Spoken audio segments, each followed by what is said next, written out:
Hello students. So we are here to discuss the questions of paper 3, the subject domain being environment and disaster management questions. There have been 4 questions from environment and disaster management this year in your mains examination paper 3.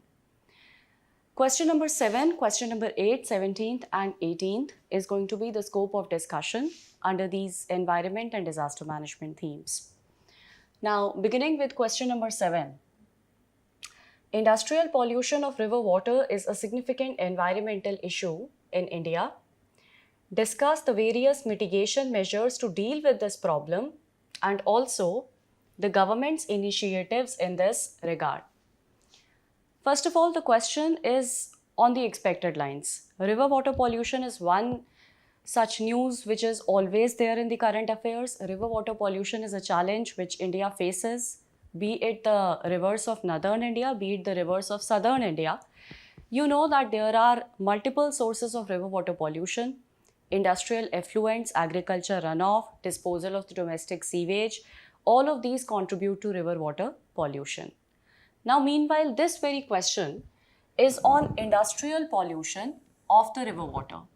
So the examiner over here has confined the discussion to industrial river water pollution. That is the river water pollution being caused by the industrial sources, the industrial effluents. So the opening statement is that it is a significant environmental issue in India. So from the perspective of environment, we discuss it. And then the second part of the question is the mitigation measures which are over there to deal with this problem, and also the government's initiatives which have been there in this regard. So first of all, know that the Central Pollution Control Board, you are going to open the question with the introduction. In the introduction of the question, in case you're aware of some of the statistics related to river water pollution, industrial river water pollution, that would be a brilliant opening. So the Central Pollution Control Board, CPCB has provided the data to Union Ministry of Environment, wherein the CPCB says that there are more than 2,000 rivers in the country or river water stretches in the country which are critically polluted, which are facing high level of pollution. So these many river stretches, because of industrial sources, are facing very, very high levels of river water pollution. So there are many industries in the country which are grossly polluting industries, and because of that, there are these many river stretches which are facing very high levels of river water pollution because of industrial sources. You can quote examples over here in case you do not know this particular statistic given by CPCB. You can quote the examples of rivers which are under severe levels of industrial pollution. And across the states, you will find these examples. For example, Delhi, Haryana, Yamuna river over there from industries in the stretch of Delhi and Haryana. So Yamuna remains severely polluted. Then river Ganga, because of the industries in UP, it remains severely polluted. A state like Maharashtra, which is a highly industrialized state. So you talk about the rivers of Maharashtra, major rivers of Maharashtra, Godavari, Krishna, be it the Miti river of Mumbai, that remains severely polluted. In Chennai being another urban area, so we find over there that the Adyar and Koyum river, they are severely polluted. In the state of Tamil Nadu, apart from Adyar and Koyum, in the state of Tamil Nadu, Kaveri remains polluted. We talk about Karnataka, Krishna, Kaveri both face pollution. Chhattisgarh. So Chhattisgarh again has a lot of industrial units because of the mining potential of the state over there. So over there, Mahanadi faces severe levels of river water pollution because of industrial sources. So you can have quoted many such examples from across the country wherein the industrialization in the region, for example, it's an industrialized state. So industrialization in the region is contributing to the river water pollution. Most of the students in this would have basically talked about river water pollution in general. However, what's to be kept in mind is that this is very, very particular on the industrial river water pollution. So it remains a significant environmental issue. yes, it causes loss of biodiversity, it causes ecological degradation of the river, and then the species, how they get affected. So, we could have talked about the river water dolphins getting affected, the the Batagur kachuga, that is red crown roof turtle, it becoming critically endangered, gharial becoming critically endangered. So all of these could be examples of certain species which have faced population declines because of river water pollution. Along with that, it also remains a health hazard.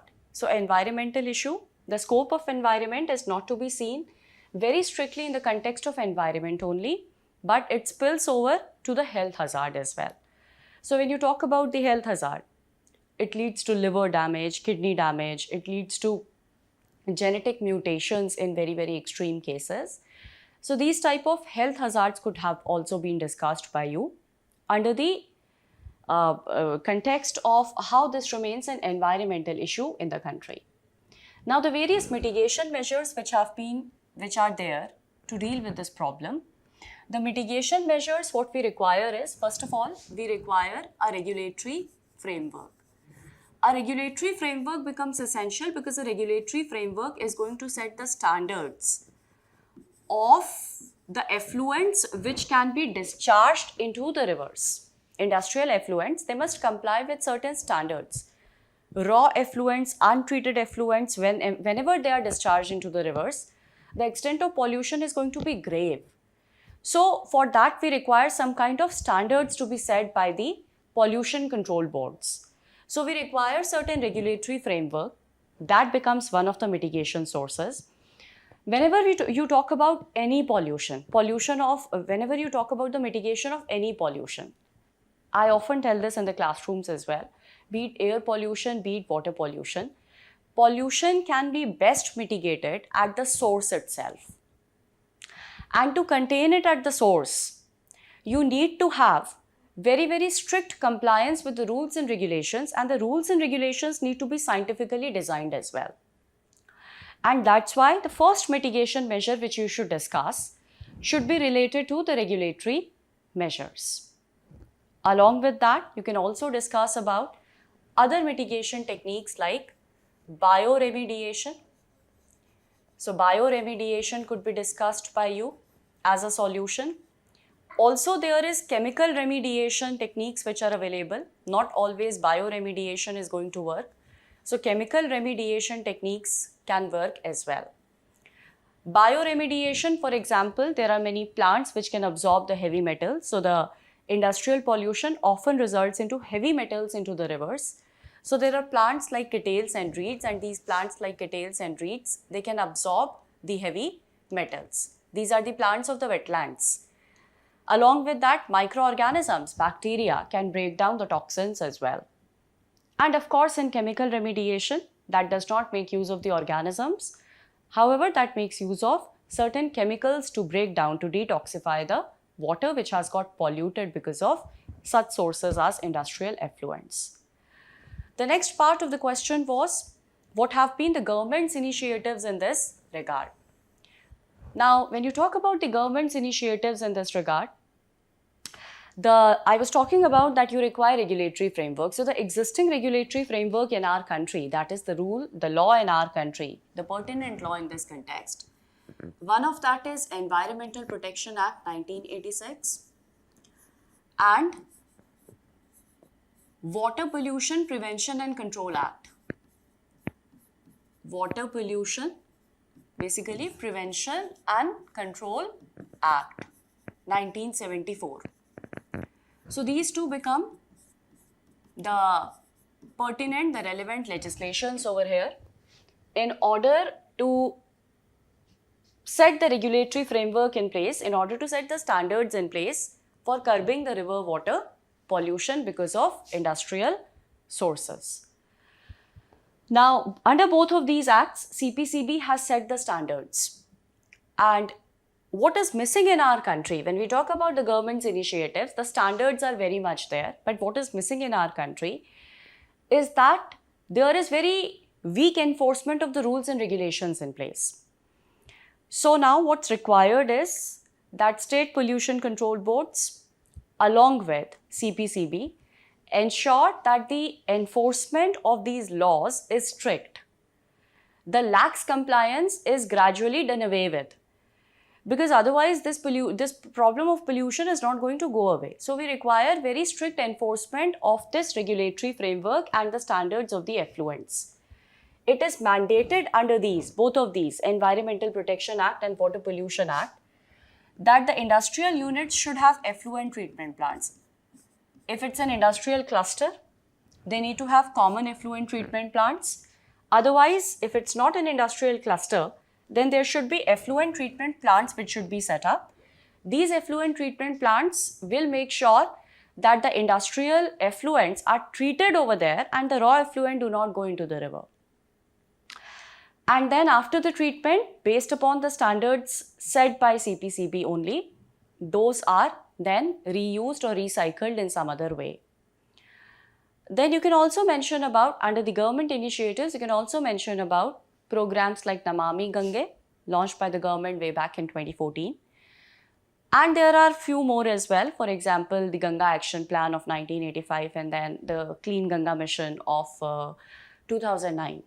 And then followed by Namami Gange in 2014. So what's running right now is the Namami Gange program of 2014.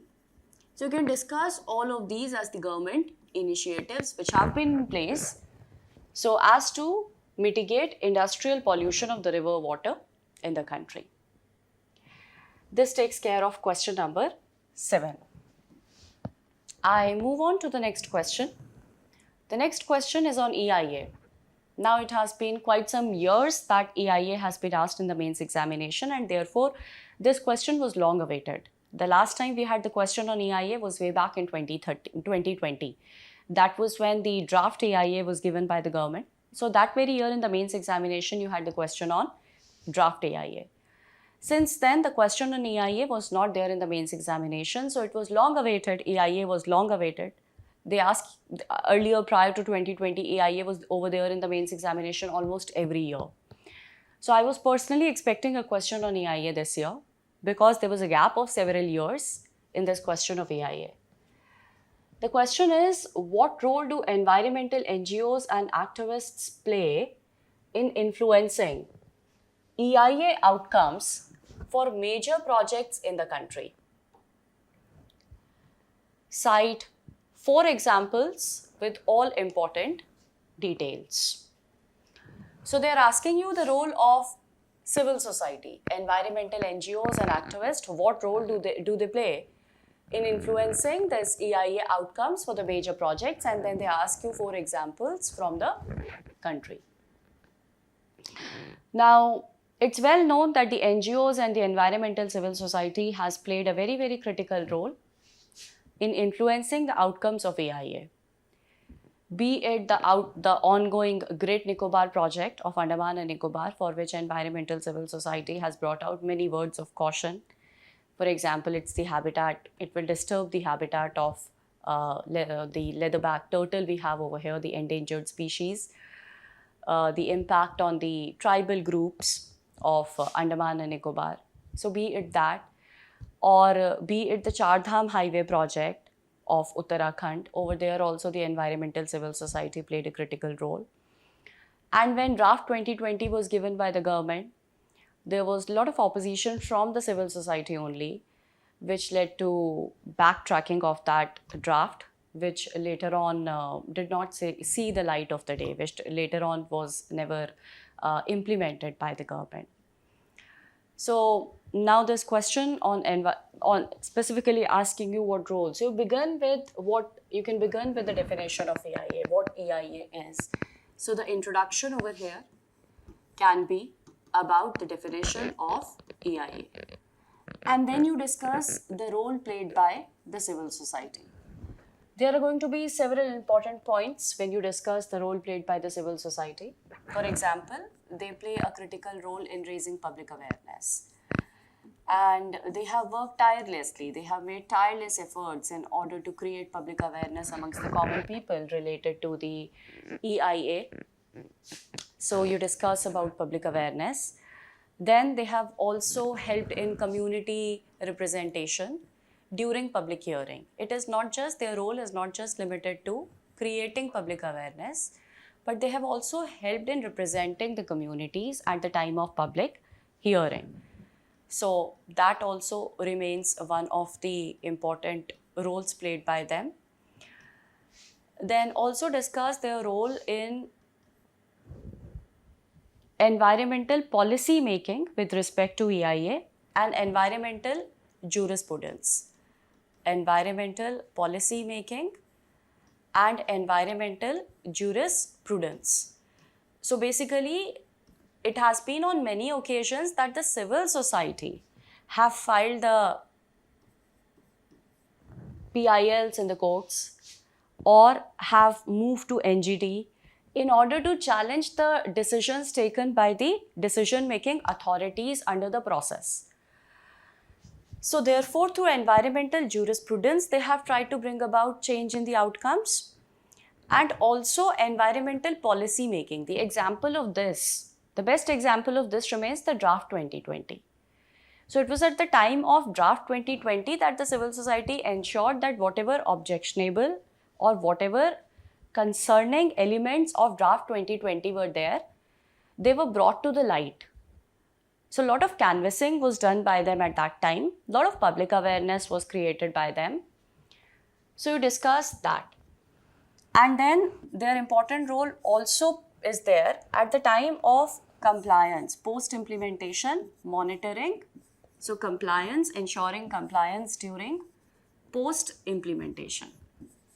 During post-implementation. So these are the major points under which your discussion could have gone. You would have discussed all these major points and then given few details of these points. One of the smart ways to answer this question could have been that you discuss the 4 examples or you discuss your relevant examples along with these points, like I had been telling you. For example, Char Dham Highway. Now, when the implementation of the project had already begun, that is the construction of Char Dham Highway had already begun.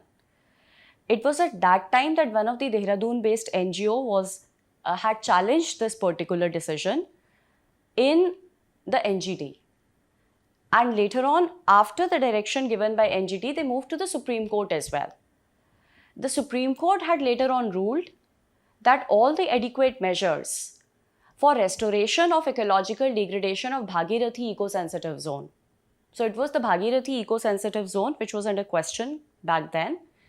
So all the adequate measures with respect to the Bhagirathi eco-sensitive zones restoration should be undertaken. Right? So that was the role of the Dehradun-based NGO at the time of compliance during the implementation. Environmental policy making, you could have discussed the role of NGOs at the time of draft 2020. Then public awareness, you could have very, very easily discussed about the Great Nicobar project over here. And then community representation, public hearing, though there are examples related to this. For example, at the time of Lavasa project in Maharashtra, it was because of one of the NGOs which had filed the PIL and later on represented the community as well, that the central government put a stay on the decision of the state government. Now, Niyamgiri Hills case, I was discussing this with one of the students who appeared in the mains examination, that how she took it up, and she told me that she discussed the Niyamgiri case. Very well, you could have discussed the Niyamgiri Hills case as well. However, a point of caution over here that Niyamgiri Hills case specifically pertains to PESA, Panchayat Extension to the Scheduled Area. So that act is more relevant over there in the case of Niyamgiri Hills. But yes, even under Niyamgiri Hills, the EIA and the environmental questions were very much within the realm of Niyamgiri Hills case as well. So it all depends upon how you articulate it in the examination. If you're able to justify the role of civil society from the context of environmental points under the Niyamgiri case, brilliant, great. So that is what that student ended up doing. Plus, but word of caution that do not end up writing PESA under environmental impact assessment question. So you just have to be quite clear about that PESA and EIA are two different things because EIA falls under Environmental Protection Act 1986. So if you can do justice by discussing Niyamgiri, but if you can do justice to the environmental impact assessment question, great, brilliant, please go ahead with it. So discuss about this.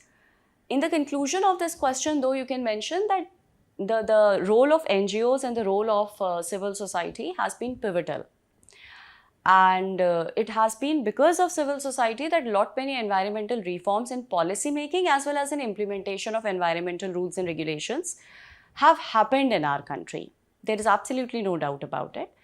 Though of late there have been few issues wherein the NGOs and civil societies have indulged into unethical practices. So the Home Ministry has brought out certain issues related to foreign funding of some of the NGOs under FCRA, etc. And there have been some red flags raised by the Home Ministry under that. So that needs to be kept in mind. For example, this is the Sterilite case of copper smelting unit of Tuticorin. In that context only, the Home Ministry had issued notices to certain NGOs who had participated over there. So what needs to be kept in mind is that there are a few unethical practices by a few NGOs, but yes, a few NGOs doing it should not bring a bad name to the entire civil society, whose role in environmental jurisprudence in our country or in environmental governance in our country, to be specific, has been pivotal, has been very, very important. The next question of discussion is going to be question number 17. Now, 17 and 18, these are the two questions on disaster management. Again, both of these questions were very much on the expected lines. Question number 17 is, what is disaster resilience? How is it determined? Describe various elements of resilience framework. Also mention the global targets of the Sendai framework for DRR. So you began with what disaster resilience is. Disaster resilience, the concept of it came up in Yokohama, but it was very well defined at the time of Hyogo Conference of 2005. So in the definition, you can write that as per the Hyogo Framework for Action of 2005, disaster resilience is the ability of a system to cope up with the stresses and the shocks. And how is it determined? So what are the parameters for determining it? So there are two parameters for determining disaster resilience as per, again, the Hyogo framework. The two parameters are whether the system is able to maintain the continuity of functioning. That's one of the parameters. Another parameter given by Hyogo framework is that how quickly the system is able to bounce back to the state of normalcy once there are disruptions which have been caused because of the stresses and shocks which have been posed by the disaster. So the continuity of functioning, that remains one of the parameters as per the Hyogo framework. And along with that, ability to bounce back. The ability to bounce back to state of normalcy. That remains another parameter of determining the disaster resilience as per the Hyogo framework. Please do mention about the Hyogo framework in case, you are writing disaster resilience, it should not go without making mention of Hyogo framework, because it was at that time of Hyogo framework of 2005 that disaster resilience was emphasized upon by United Nations. And what are the various elements of determining disaster resilience framework? So, various elements of determining, now you can start discussing about the elements comprised of the disaster risk reduction elements. And what are the disaster risk reduction elements under DRR? There are structural measures and there are non-structural measures. So, there are two types of elements, the structural and the non-structural measures. So, you discuss about these structural, non-structural measures, quote a few examples of structural, non-structural measures. That's how this part of the question gets answered. The next part of the question is very, very direct. That is, there are 7 global targets under Sendai framework, 7 global targets under the Sendai framework.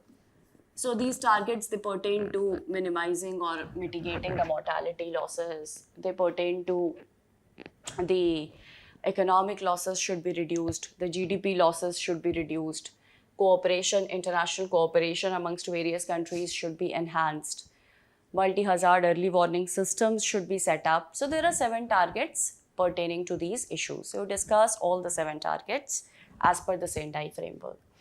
In the conclusion, you can discuss again about the Sendai framework, the 4 priorities of the Sendai framework, wherein the 4 priorities are also talking about disaster resilience. For example, the 3rd priority says that in order to enhance disaster resilience, you must work towards DRR, enhancing resilience through DRR.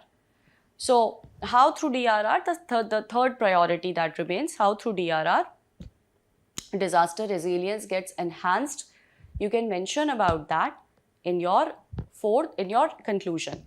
You can also discuss about initiatives being taken by India for disaster resilience. For example, Coalition for Disaster Resilient Infrastructure, then Infrastructure for Resilient Island States, IRIS, CDRI, both of these initiatives at the global platform by India. So they are examples of India's diplomacy for enhancing disaster resilience. So that takes care of question number 17. The 18th question, very much expected this year, is on urban flooding. Now, flooding in urban areas remains an emerging climate-induced disaster. Discuss the causes of this disaster. Mention the features of 2 such major floods in the last 2 decades in the country. Describe the policies and the frameworks in the country that aim at tackling such floods. So, flooding in urban areas. Yes, flooding in urban areas remains a very, very critical challenge as India is urbanizing fast. Urban floods have increased. What are the reasons? The first part of the question is, what are the causes? The causes are got to do with, certain of the causes are got to do with urban governance, wherein the urban governance is lacking, or the urban governance has got certain gaps because of which floods are increasing. And then there is a dimension of climate change as well. So while discussing the urban governance, you discuss that inadequate drainage infrastructure remains one of the causes. The natural drainage basins are being encroached upon, wetlands, river floodplains, so construction start to happen over there. The artificial drainage basins in form of storm water drains, they remain inadequate. Or even if when they are existing, they are not properly maintained, in the sense that desilting of the drains, etc. is missing. So that's got to do with the urban governance part. And the climate change angle over here, because of climate change, heavy rainfall events have increased. So in urban areas as well, heavy rainfall events have increased. Urban areas also experience urban heat island effect. So urban heat island, because of high temperatures, the rates of evaporation of course are going to be high. And that may lead to torrential downpour events in the urban areas, leading to flooding. When you have to discuss few examples of urban floods, there are many such examples. The Chennai flooding 2015 followed by 2019. The Bengaluru flooding of 22, Hyderabad flooding of 2020. So there are many such examples. The Delhi flooding of last year. So you could have discussed any of these examples and the features of 2 such major floods. The features are going to be around that there is poor urban governance at play. Along with that, climate change at play. And then when you know a few details, features as in that what losses it led to, which part of the city was more severely affected.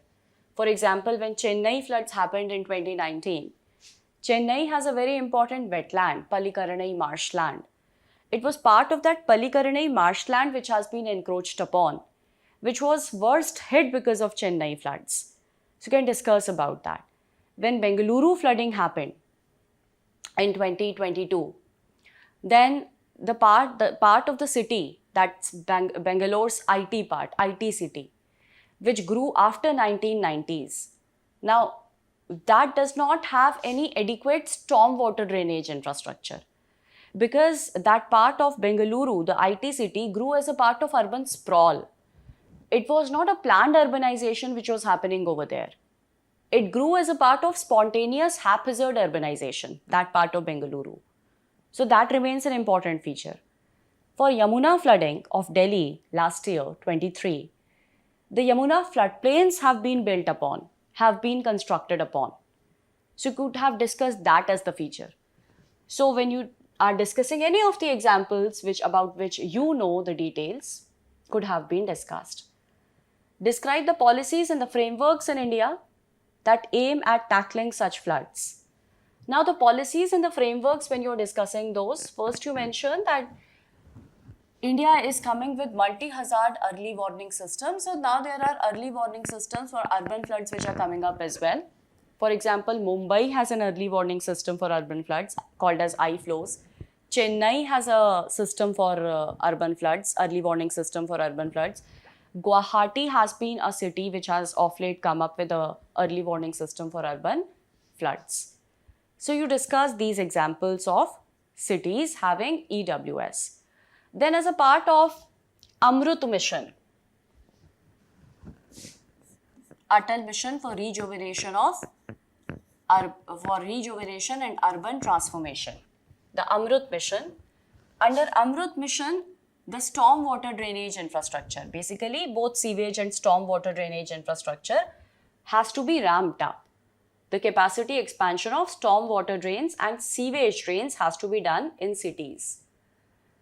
Then, as a part of Atal Bhujal Yojana. Now, why Atal Bhujal Yojana? Because in urban areas, there are two problems which are compounding. One is that the groundwater reserves are fast depleting. Another is that surface runoff resulting into urban floods. These two problems. They are two sides of the same coin. When we concretize the urban areas, we change the slope characteristics, so the groundwater recharge doesn't happen as well. So do discuss about Atal Bhujal Yojana. And then as a part of conclusion, please mention about the spawn cities.